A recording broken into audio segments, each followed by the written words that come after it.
Kerajaan menjangkakan ekonomi negara akan kembali pulih pada tahun hadapan setelah terkesan dengan COVID-19.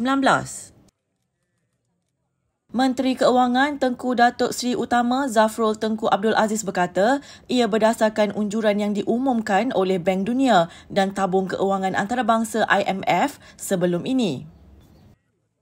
Jelasnya lagi, KDNK Malaysia pada tahun ini diunjurkan di antara 3 atau 4%, sementara unjuran yang telah diumumkan oleh IMF dan World Bank pada tahun 2022 adalah 5 hingga 6%.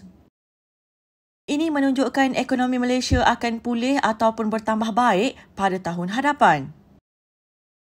Beliau berkata demikian ketika ditemui selepas melawat Tasik Bera Resort dan perkampungan orang asli JT Sudin di Kampung Limbahan di Bera.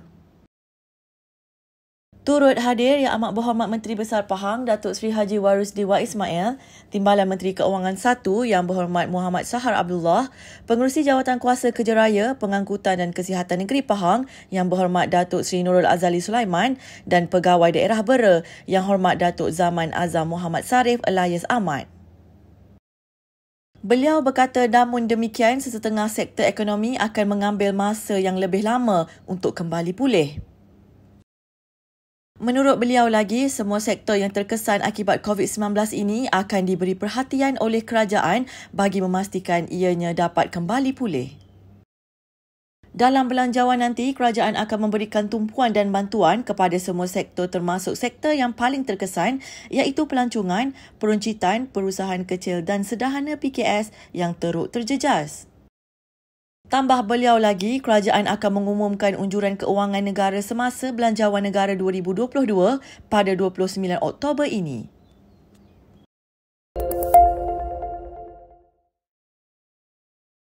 Nasib 742 pemandu pelancong dan pemandu bot pelancong di negeri ini yang terjejas sumber pendapatan akibat penularan COVID-19 mendapat perhatian Kerajaan Pahang.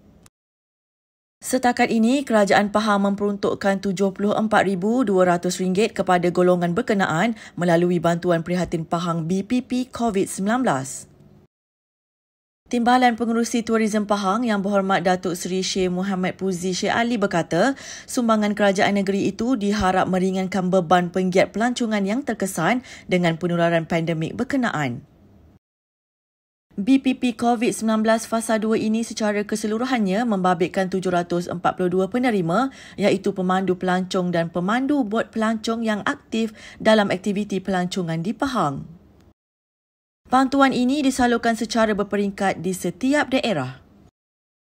Beliau berkata demikian selepas menyampaikan sumbangan BPP COVID-19 kepada 23 pemandu bot pelancong Pekan di Kompleks Pelancongan Kuala Cini di Pekan. Hadir sama Pegawai Daerah Pekan Yang Hormat Datuk Zaliza Zulkifli, Ahli Dewan Undangan Negeri Adun Cini Yang Berhormat Encik Muhammad Syarim Muhammad Zain dan Pengurus Besar Tourism Pahang Encik Kamarudin Ibrahim.